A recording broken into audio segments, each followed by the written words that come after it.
দেখবেন ঘুমের মধ্যে অনেকে স্ট্রোক করে ফেলে, কিন্তু কমনলি আমরা বলে থাকি যে ব্রেন স্ট্রোক হয়েছে অথবা হার্টের প্রবলেম হয়েছে অথবা তার নার্ভাল কোনো প্রবলেম হয়েছে, এই জন্য মারা গিয়েছে। শোবার পূর্বে বিছানাটা ভালো করে ঝেড়ে নেবেন। ওই টিস্যু নাক ঝেড়ে অনেকে চিপার মধ্যে রেখে দেন, হাতে চর্বি মুছে তারপরে টিস্যুগুলো বিছানার নিচে রেখে দেন। এগুলো কেউ করবেন না please. Rose TV 24. Enjoy by listening to the Holy Quran.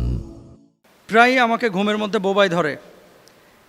তো এই যে বোবাই ধরাকে কেউ কেউ বলে ঘুমের পক্ষাঘাত বা স্লিপ প্যারালাইসিস। এটা কেন হয়ে থাকে? আর অনেক হুজুর বা স্কলাররা বলে থাকেন এটা নাকি বদজিনের আসর বা বোবা জিনে ধরে, তাই এরকম হয়। এ ব্যাপারে আপনাদের বক্তব্য কি? এর থেকে বাঁচার কোনো উপায় আছে কি না? ইসলামী শরিয়া বা হাদিসের বক্তব্য কি? Very very important. এই বিষয়টা নিয়ে মনে হয় 7-8 বছর আগে আমি একটি আলোচনা করেছিলাম, এবং এই আলোচনাটা আপনারা হয়তো অনেকে দেখেছিলেন। তারপরে যেহেতু প্রশ্নটা এসেছে চাঁদপুর মতলব থেকে, আমি প্রশ্নটি আপনাদের সাথে শেয়ার করছি ইনশাআল্লাহ।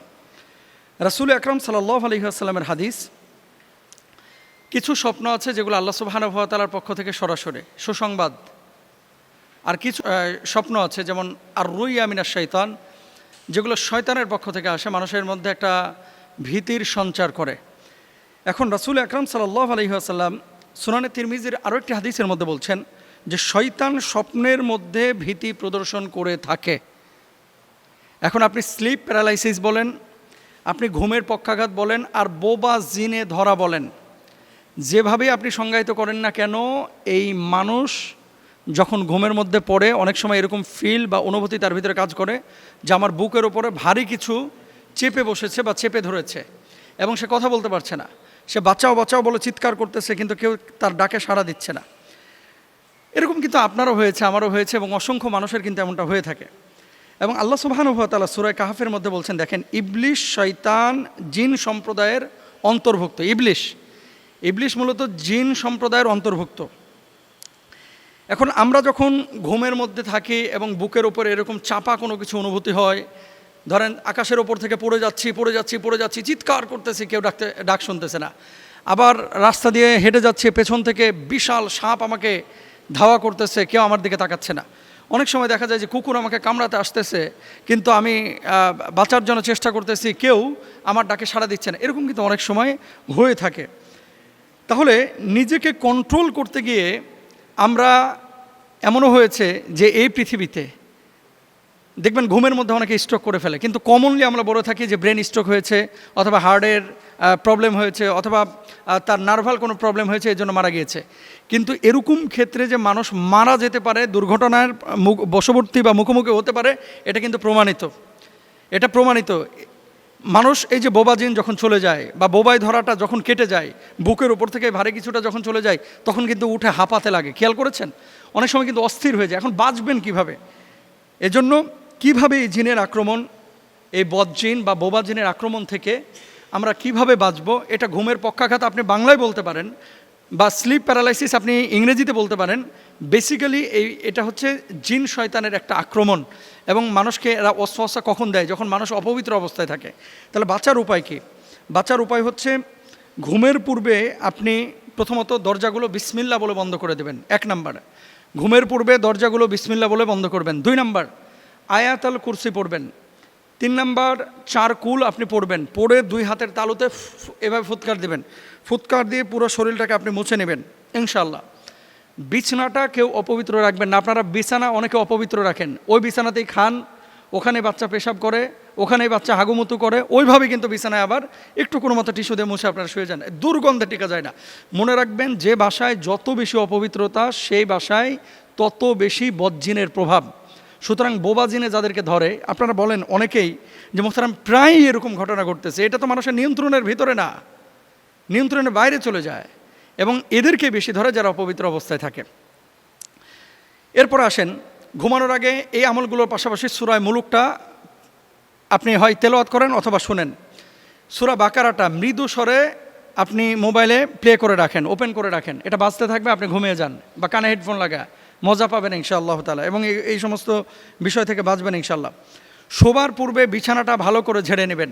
ওই টিস্যু নাক ঝেড়ে অনেকে চিপার মধ্যে রেখে দেন, হাতে চর্বি মুছে তারপরে টিস্যুগুলো বিছানা নিচে রেখে দেন। এগুলো কেউ করবেন না প্লিজ। এরপর সুবহানাল্লাহ 33 বার, আলহামদুলিল্লাহ 33 বার, আল্লাহু আকবার 34 বার পাঠ করবেন ইনশাআল্লাহ। শরীর বন্ধের যে বিষয়টি একটু আগে বলেছি সেটাও করবেন ইনশাআল্লাহ। বেশি বেশি তওবা ইস্তেগফার করবেন এবং ঘুমের পূর্বে দোয়াটা পাঠ করে ডান কাঁধে ঘুমাবেন। ডান কাঁধে দোয়া পড়বেন কি আল্লাহুম্মা বিসমিকা আমুতু ওয়া আহয়া, এবং হাতটাকে এই যে ডান কাঁধের এই মানে পার্শ্বে দিবেন, কানের কাছে দেওয়ার পরে ডান কাঁধ হয়ে শোবেন। ইনশাআল্লাহ এগুলো থেকে বাঁচবেন। আল্লাহ তাআলা আমাদেরকে বোঝার তৌফিক দান করুন, আমিন। পহেলা বৈশাখ আসলো কোত্থেকে, এবং পেঁচা, মূর্তি অথবা প্রতীকী এই যে বাঁশ দিয়ে কোনো কিছু বানানো, এগুলো দিয়ে যে মঙ্গল শোভাযাত্রা করা হয়, এগুলো দিয়ে মঙ্গল আশা করা যায় কিনা, শরীয়ত এক্ষেত্রে কি বলে বা ইসলামের দৃষ্টিভঙ্গি কি? ভেরি ভেরি ইম্পর্টেন্ট একটা বিষয়। পেঁচা, মূর্তি বা এই যে মঙ্গল শোভাযাত্রার নামে যে সমস্ত কালচার আমাদের বাংলাদেশে প্রচলিত, বিশেষ করে ঢাকা বিশ্ববিদ্যালয়ের অনেক ভাইয়েরা বোনেরা বুঝে হোক না বুঝে হোক এই মূর্তিগুলো তারা বানানোর পরে এগুলোকে আবার বাংলাদেশে ওই যে শাহবাগ থেকে নিয়ে প্রেস ক্লাবের ওইদিকে বিভিন্ন জায়গায় তারা শোভাযাত্রা করেন। শরিয়া এক্ষেত্রে আসলে কোনোভাবেই এই কাজগুলোকে এভাবে অনুমোদন করে না। এবার আসেন কোত্থেকে এসেছে, বাকি কথাগুলো আমি পরে বলছি। মূলত মুঘল সম্রাট যে সম্রাট আকবর খাজানা আদায়ের সুবিধার জন্য হিজরি সনের পরিবর্তে এই সৌরভিত্তিক বাংলা সন চালু করেন। এটি ফসলি সন নামে পরিচিত। কৃষকদের ফসল তোলার সময় অনুযায়ী কর নির্ধারণ করে সহজ করার জন্য এই ক্যালেন্ডার চালু করা হয়েছিল। এটা মুঘল সম্রাট আকবরের সময়। এখন শুধু যদি এটা সময়ের সাথে সীমাবদ্ধ থাকতো তাহলে কিন্তু কোনো বিষয় ছিল না। সমস্যাটা হয়েছে কোন জায়গায়, মান তাশাব্বাহা বিকওমিন ফাহুয়া মিনহুম। আল্লাহ রাসূল সাল্লাল্লাহু আলাইহি ওয়াসাল্লামের একটি হাদিস হচ্ছে, কোনো জাতি যদি কোনো জাতির সাদৃশ্য অবলম্বন করে আল্লাহ সুবহানাহু ওয়া তাআলা সেই জাতিকে সেই জাতির অন্তর্ভুক্ত করে দেন। এখন আপনি দেখেন, যেখানে শরীয়তের বক্তব্য হচ্ছে ওয়াল কদরি খয়রিহি ওয়া শাররিহি মিনাল্লাহি তাআলা, ভালো মন্দ সব কিছু এগুলো হয় আল্লাহর পক্ষ থেকে। এখন আপনি যদি হুতুম পেঁচা দিয়ে বাংলাদেশে মঙ্গল আনতে পারেন তো হাতির দোষ করলো কি? আপনি যদি হুতুম পেঁচা দিয়ে বাংলাদেশে কল্যাণ আনতে চান, কুকুর বিড়াল দোষ করলো কি?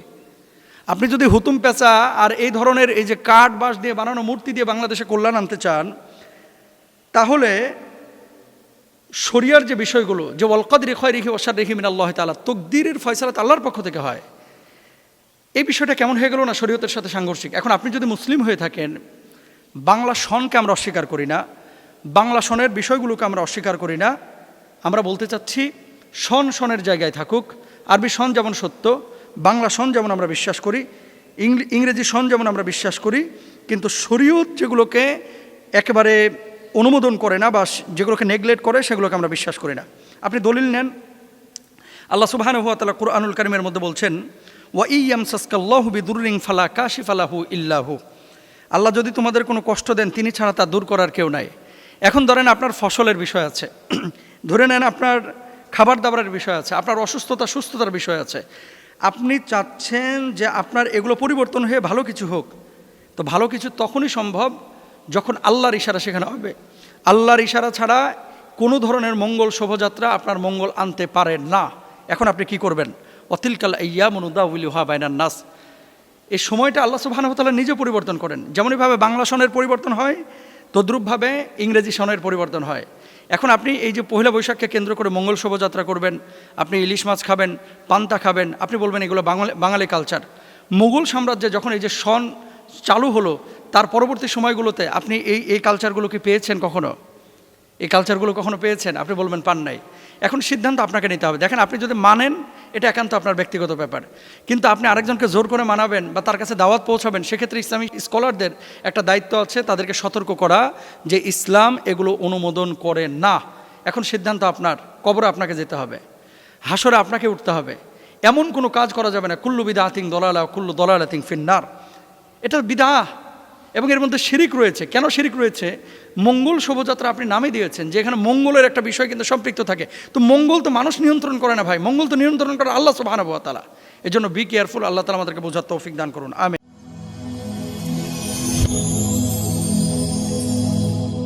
Rose TV 24.